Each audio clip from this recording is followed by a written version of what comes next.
Quand quelqu'un disparaît brutalement, certaines croyances obscures prétendent que son esprit ne quitte pas vraiment ce monde.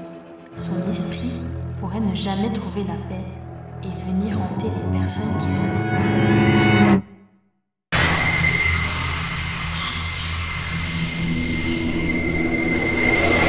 C'est comme ça qu'il parle des fantômes dans le livre des esprits qui date de 1857. Et même si aujourd'hui on va pas parler de mort, on va quand même se pencher sur un spécimen bien particulier de fantômes, les ghosters. Qu'est-ce qui chez moi repousse?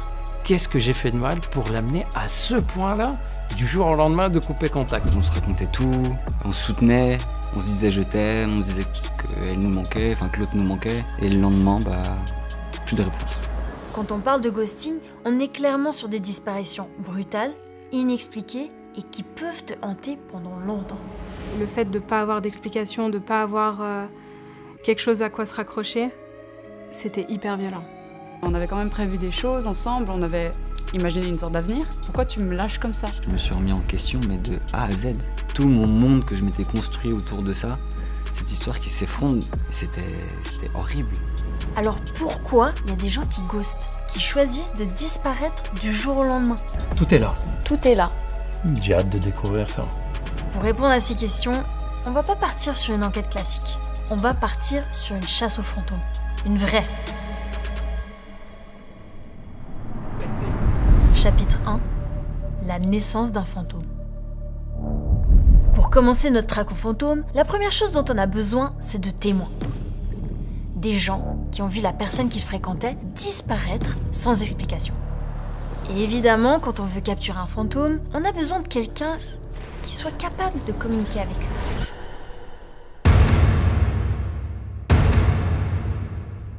eux. Gilbert, toi t'es médecin, sexologue, andrologue et thérapeute de couple. Mais aujourd'hui, tu seras aussi médium. J'adore ça. Dites-moi pourquoi vous venez me voir. Si je viens le voir, c'est pour comprendre. Pourquoi certaines personnes décident de devenir des fantômes? Pour toi, cette personne, elle avait quelle présence dans ta vie? C'était quelqu'un de super important pour moi.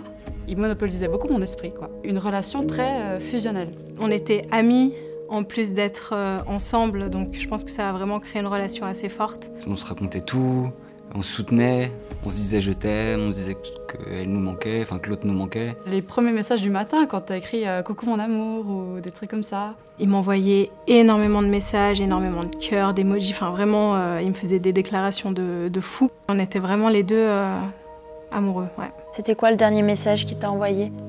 J'espère que tu es bien rentrée, je t'aime et joyeux anniversaire. Merci pour la soirée, passe une belle nuit, on se voit demain, gros bisous, je t'aime, voilà. Et après, plus rien, c'est vraiment le dernier message que j'ai eu de cette personne. C'était « T'as de beaux yeux ». Et le lendemain, plus de réponse. Parce que justement, à quel moment t'as compris ce qui se passait vraiment?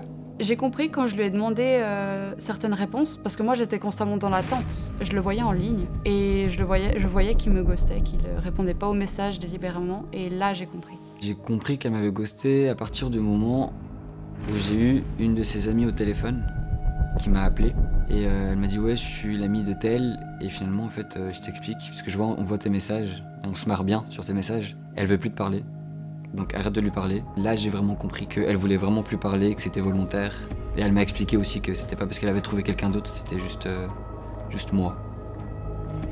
J'ai eu, je pense, une phase de déni total pendant plusieurs jours parce que c'était inconcevable que ça s'arrête comme ça. Je me suis dit, s'il répond pas, c'est pas parce qu'il ne le veut pas, c'est parce qu'il lui est arrivé quelque chose en fait. Donc je me suis dit, j'appelle l'hôpital. Et on me dit que non, pas du tout. J'ai essayé de rentrer en contact avec ses amis à lui. J'ai pas eu de réponse non plus de la part de ses potes.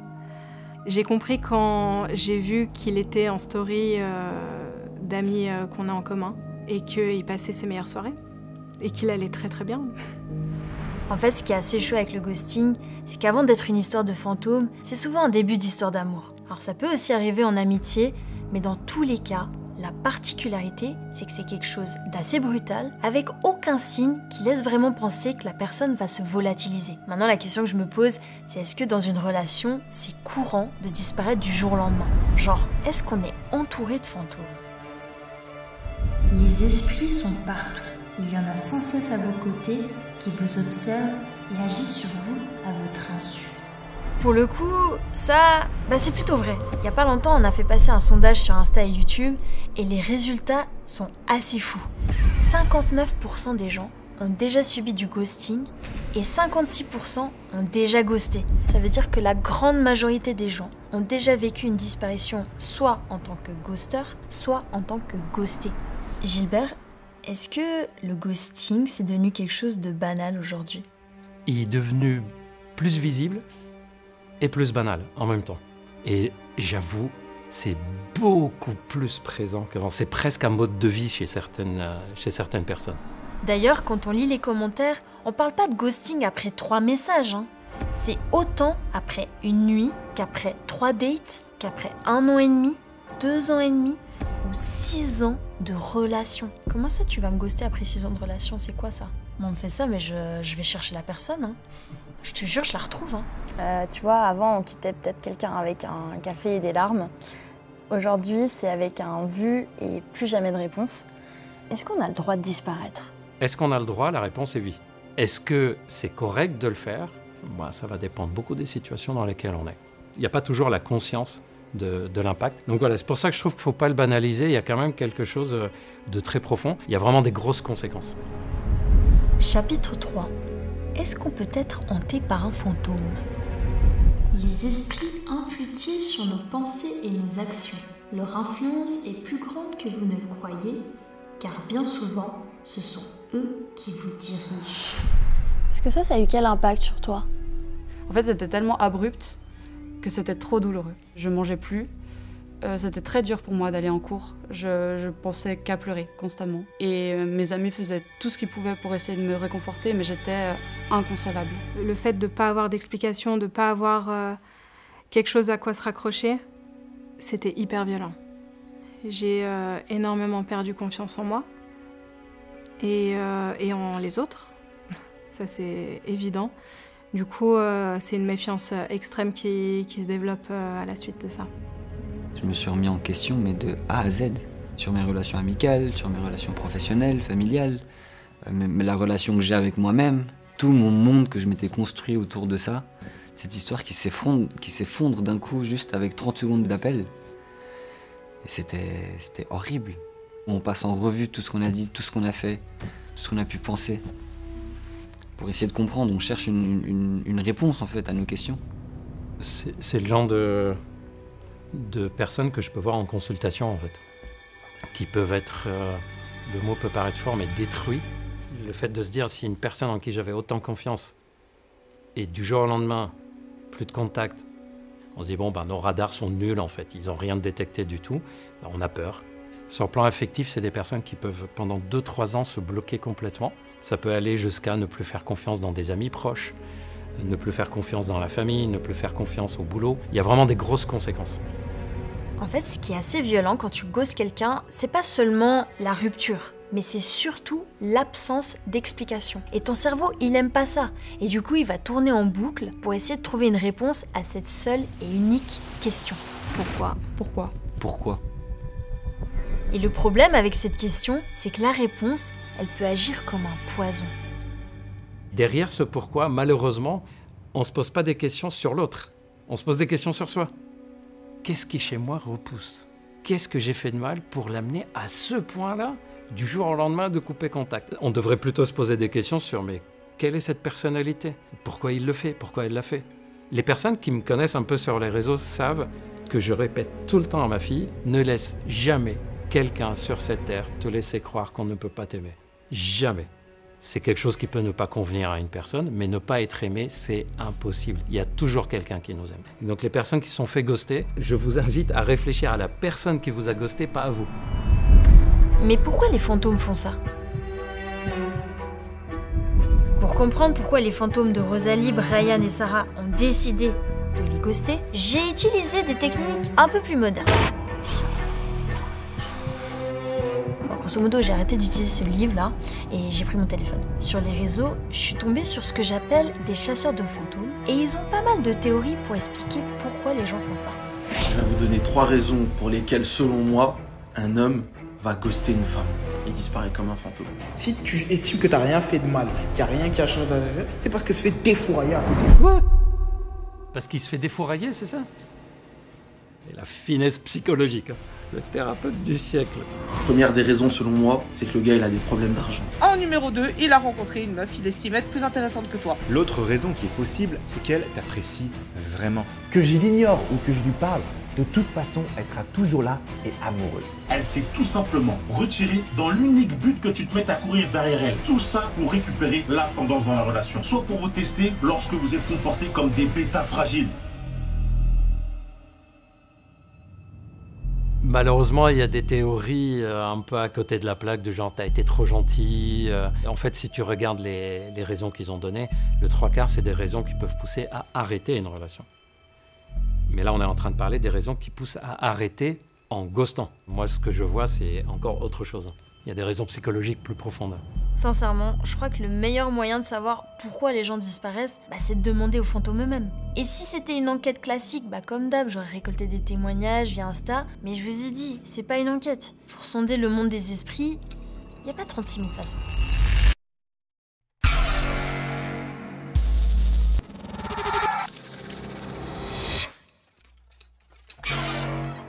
Je sais ce que vous allez vous dire. On est allé trop loin dans le délire et honnêtement, je sais même plus si c'est grâce à la boule de cristal, au destin ou aux questions qu'on vous a posées en story Insta, mais il s'est passé un phénomène rarissime. On a réussi à capter non pas 1, mais 24 fantômes. Et là, je vais enfin pouvoir vous donner les 5 plus gros spécimens de ghosters qu'on peut retrouver dans la nature. Tout est là. Tout est là. J'ai hâte de découvrir ça. D'ailleurs, dites-moi en commentaire si vous avez déjà eu affaire à un de ces profils ou si vous-même vous en êtes un. Profil numéro 1, ça c'est le plus maladroit, le fuyard. Il a du mal à gérer ses émotions et à s'exprimer, donc il fuit. Il m'a demandé de sortir avec lui et j'ai pas su dire non. C'était la première relation où le mec était tactile et j'ai choisi de le ghoster parce que je savais pas comment faire pour passer à autre chose. J'ai ghosté pendant 2 mois et après je donnais des explications bancales, genre j'ai préféré dire que je l'avais trompé, je suis une grosse folle, plutôt que de lui dire que je voulais juste plus de cette relation. Les raisons qu'il donne sont au moins des raisons un peu plus claires que ce qu'on pouvait imaginer avec les chasseurs de ghosts. La première, c'est je ne sais pas comment dire que c'est fini.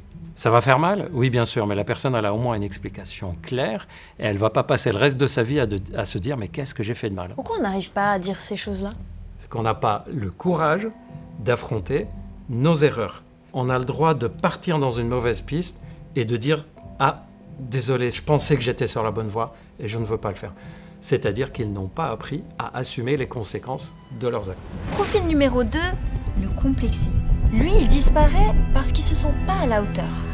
Je l'ai ghosté car je me trouvais pas à niveau par rapport à cette personne. Genre, je vais pas super bien en ce moment et je voulais lui en parler. Mais j'avais peur qu'elle me juge et qu'elle me voie dans cet état de faiblesse. Je me trouvais pas à son niveau, c'est la typique panique d'être à la hauteur. Pour les personnes qui pensent ça, dites-vous bien qu'en face, aussi, au début, il y avait un jeu de séduction. Et que vous allez vous aussi découvrir une personne en face qui n'est pas celle que vous avez rencontrée. Il n'y a pas que vous qui allez vous révéler.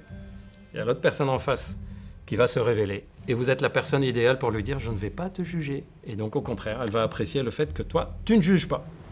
Profil numéro 3, ça c'est le plus dangereux, le stratège. Il utilise le ghosting comme outil de manipulation émotionnelle. J'ai jamais été ghosté, c'est toujours moi qui ai ghosté. Pas par mépris ou envie de nuire, juste par désintérêt. Pourquoi prendre le risque de blesser ou de perdre la personne s'il a envie de prendre revenir?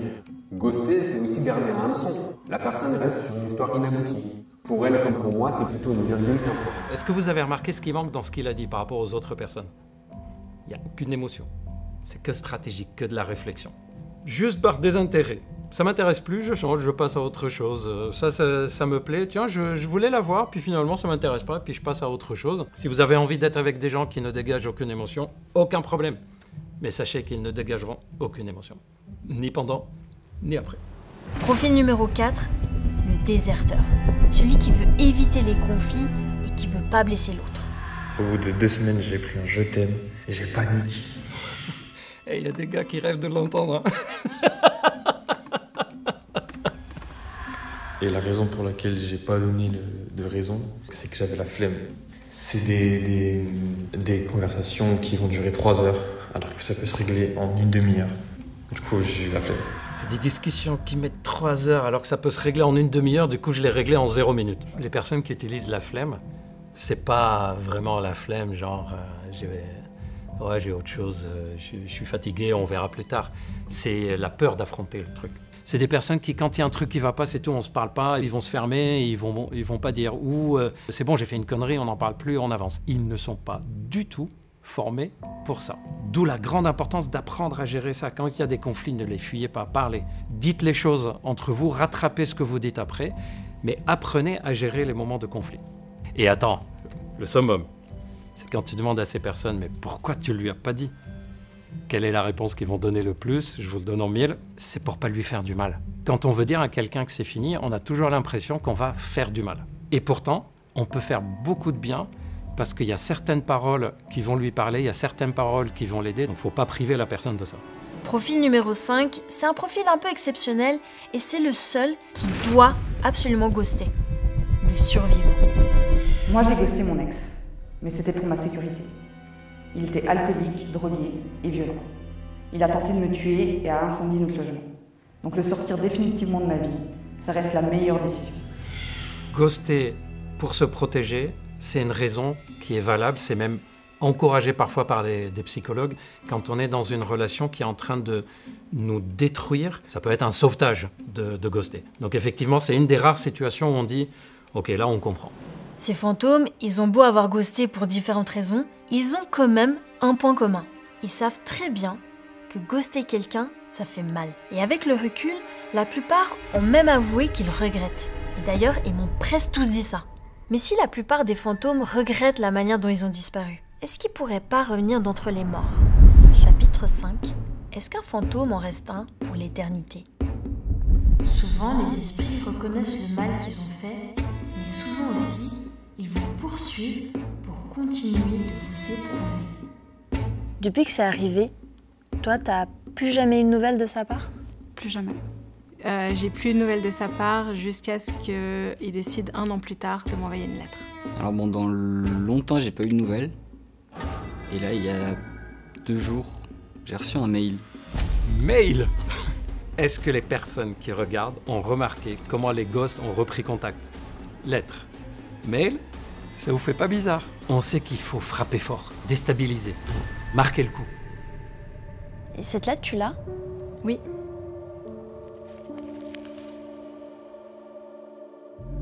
Chère Sarah, je tenais à te dire que rien n'était contre toi et que je ne jouais pas.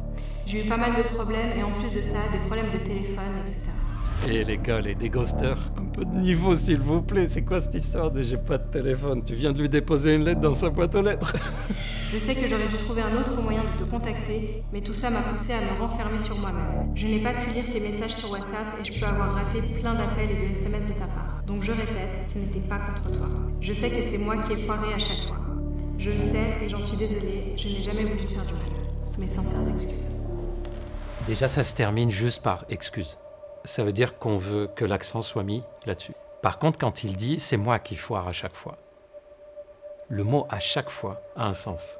Ça veut dire que c'est quelqu'un qui sent qu'il est en difficulté pour construire des relations. Et donc, il faut qu'on joue un rôle tout le temps. Sauf que dans une relation de couple, il y a toujours un moment ou un autre où le masque tombe et puis notre vraie personnalité ressort. Ben, il y a des personnes qui ne supportent pas leur vraie personnalité et ne supportent que le personnage qu'ils jouent au début de la relation et peuvent à ce moment-là, à chaque fois qu'une relation avance, se sentir tellement mal qu'ils veulent arrêter parce qu'ils se disent « ce n'est pas possible qu'elle puisse m'aimer en découvrant ce que je suis vraiment ». Ça sent un tout petit peu ça dans la lettre.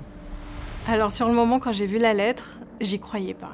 Se pointer 1 an plus tard et me donner des explications qui sont pour moi même pas valables, non, j'ai pris ça sur le ton de l'humour. Pour moi, cette lettre, elle fait que confirmer qu'il a été lâche, qu'il lui a fallu 1 an pour trouver l'excuse du téléphone qui fonctionne pas.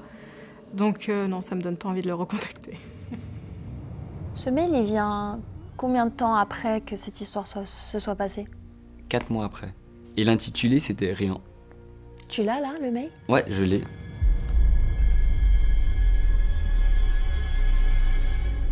Salut Brian. Je ne savais pas si j'avais encore le courage de t'écrire. Je comprends si tu ne veux pas me lire ou me répondre. Je suis vraiment désolé pour la façon dont tout s'est terminé. Ou plutôt, pour le silence. La vérité, c'est que je me suis laissé embarquer dans quelque chose que je n'ai pas su contrôler.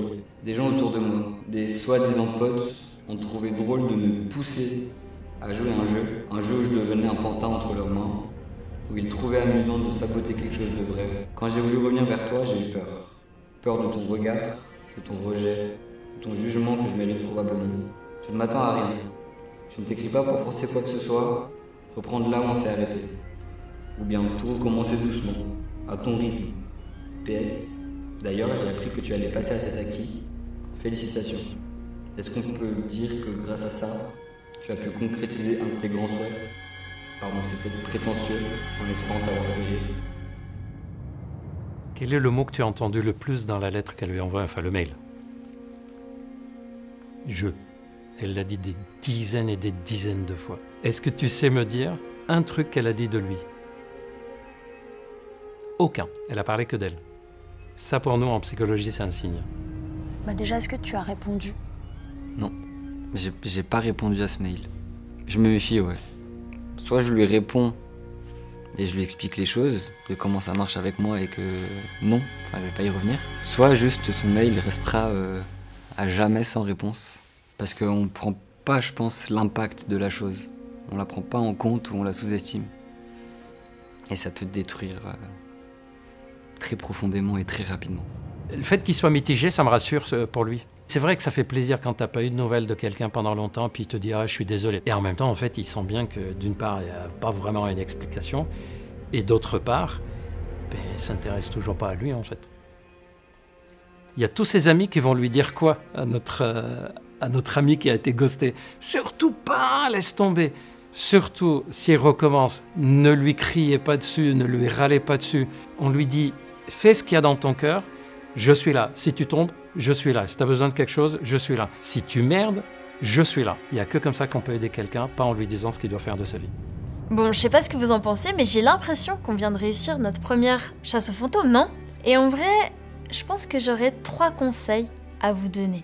Le premier, si vous êtes ghoster, ne minimisez surtout pas l'impact négatif que peut avoir le ghosting sur quelqu'un, ni l'impact positif de juste dire la vérité en fait. Si vous avez été ghosté, dites-vous que ça en dit plus sur la personne qui vous a fait ça que sur vous. Et si vous sentez que ça a encore un impact sur vous, n'hésitez surtout pas à aller consulter un professionnel plutôt qu'un médium. Et si vous avez jamais vécu du ghosting, eh bien ouvrez bien les yeux et méfiez-vous des fantômes parce qu'ils sont partout.